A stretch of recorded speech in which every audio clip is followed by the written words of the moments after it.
Hello, my name is Rochelle Brannan. I'm a physical therapist and a certified lymphedema therapist. Please note the following presentation is for educational purposes only and is not intended as specific medical advice. Summer brings fun and the sun for most people, while bringing worrisome challenges for those diagnosed with upper and lower lymphedema conditions. If you're newly diagnosed with lymphedema or need a refresher on how to manage your lymphedema this summer, then please pay attention. Remember, you can still have fun and stay healthy this summer. So lymphedema and that summer sun, please apply lots of sunscreen before heading outdoors, even for gardening. Those UVA rays are closer to us. We're getting less atmospheric protection, and there's a greater risk of getting sunburns faster. And if you do get a sunburn, know that sunburns raise your body temperature and cause an inflammatory response, both of which causes additional swelling. Do wear clothing with moisture wicking properties and UVA protection. Those types of properties on the clothing will help keep you cooler and help offer some protection from the sun. Don't be outside during the hottest part of the days, which is 11 a.m. to 3 p.m. You really want to try to limit yourself to those hours so that you avoid overheating. If you're going to be outside in the summer hot sun, do plan your walks and your outdoor activities in the early morning or early evenings. And if you are going to be out there, even when it's hot or cooler, bring a small spray bottle of water and keep yourself cooler. Avoid overheating. If the heat is more than you can comfortably tolerate for an hour or so, that's a sign it's time to cool off somewhere else. Find some shade or use your hand fans and spray bottles to cool off. Do choose clothing that is lighter in color. The darker clothing colors absorb sunlight and attribute to increased heat, which can lead to increased swelling. And it goes without saying again, do stay indoors during the hottest part of the day. Sun and hydration. A simple piece of advice, but it really can't be overstated how important it is to make sure you're giving your body the hydration it needs as the summer temperatures climb. Staying well hydrated makes it easier for your body to regulate its temperature. Don't wait until thirst is the indicator causing you to have something to drink. Waiting until you're thirsty is a sign you're 20% dehydrated already. Do minimize diuretics like alcohol, tea, and coffee, which are considered diuretics and can cause dehydration, especially in the heat. It's recommended to drink 1 full glass of water, which is 8 ounces, for each diuretic consumed. Don't binge on salty foods in the sun like potato chips, and salsa. Salt causes the body to retain fluid. Dehydration causes the body to retain fluid, which is now a double whammy insult to your lymphatic system and worse for the person with lymphedema impairment. That pepperoni pizza and that cold beer may not be worth the consequences of increased lymphedema heaviness. Swimming and sunburns. Yes, it's true. Aqua exercising in cold water during the summer is a great low-impact workout to help lymphatic fluid. Water also provides a natural compressive force on your body and affected limbs. Don't forget that your sunscreen should be waterproof as well.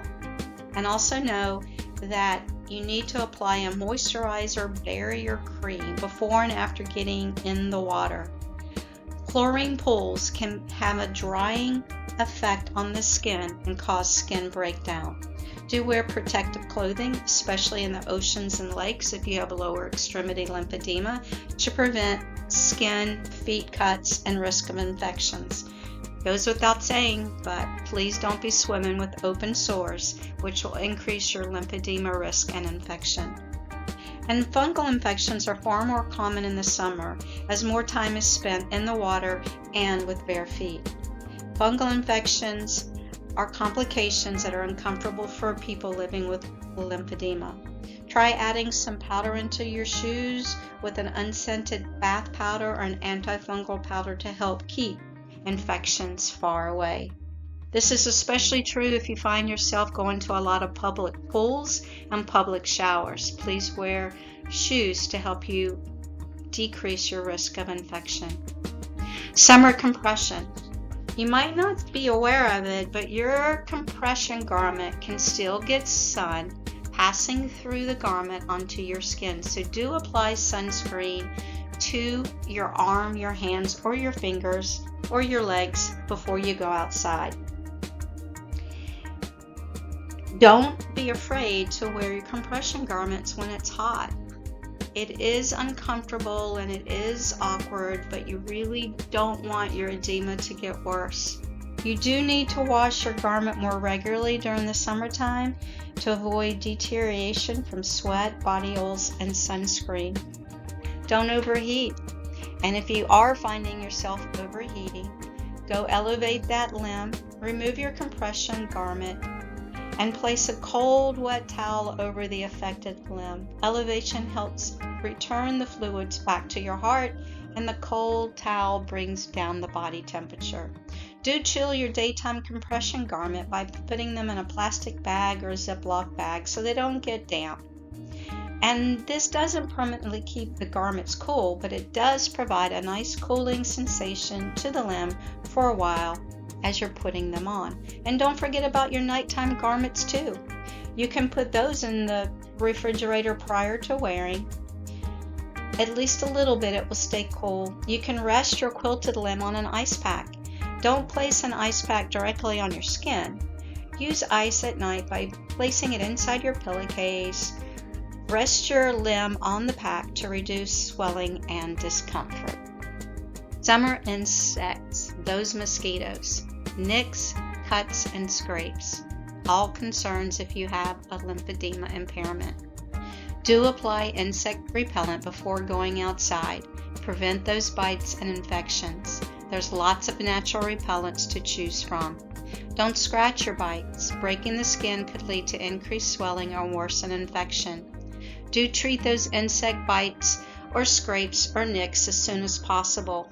You want to wash and dry the area completely before applying an antibiotic cream or ointment.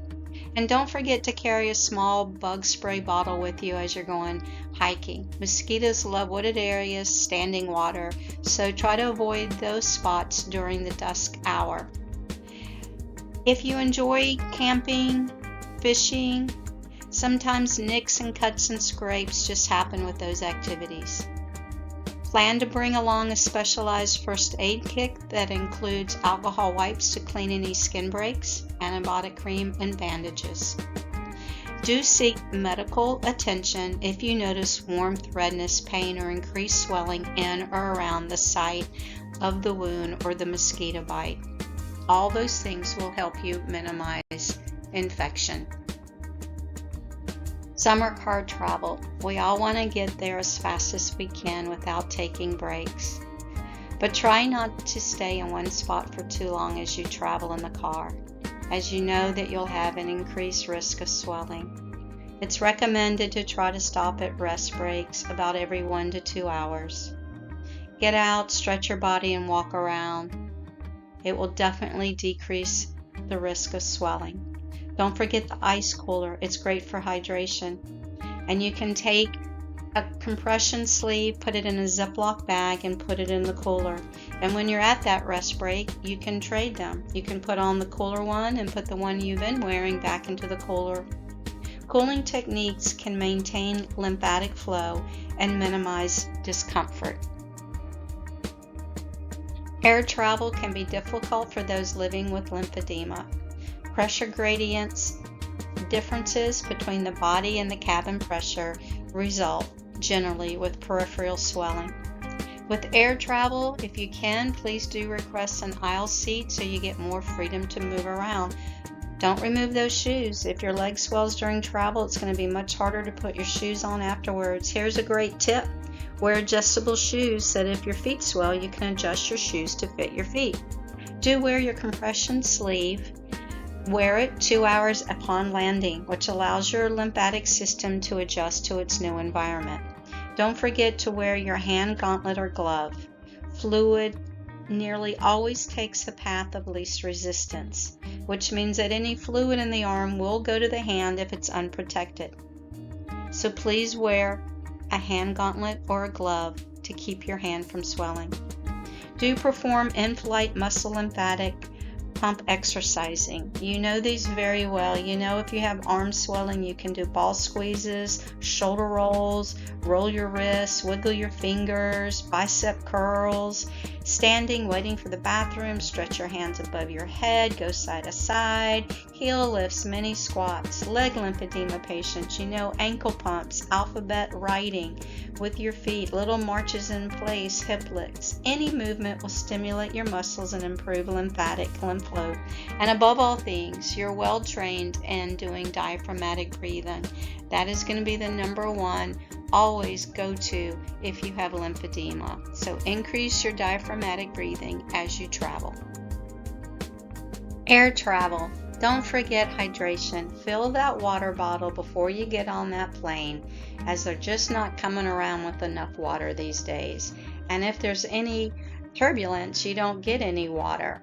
So don't forget to fill that water bottle. Do you have a small pillow? Airlines no longer automatically have small pillows that they give to us. Place your affected arm on that pillow for comfort, elevation, and easier arm exercise room. And don't wear tight clothing which constricts the affected limbs.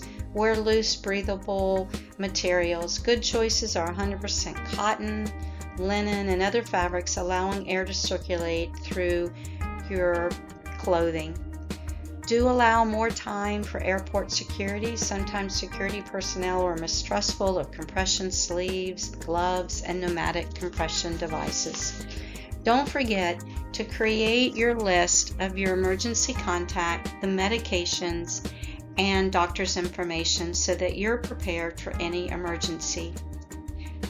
Another golden tip is don't put your compression garments in checked luggage. Keep them close to you in your purse or your carry-on so that if you need additional compression to reduce your arm, it's there.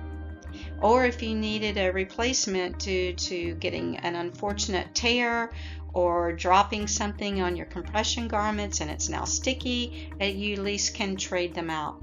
Also, this includes anything important for managing your lymphedema, such as moisturizer, small first aid kit for accidental cuts. You want to keep all that close to you at all times. Have a good time, and thank you so much, and enjoy the summer.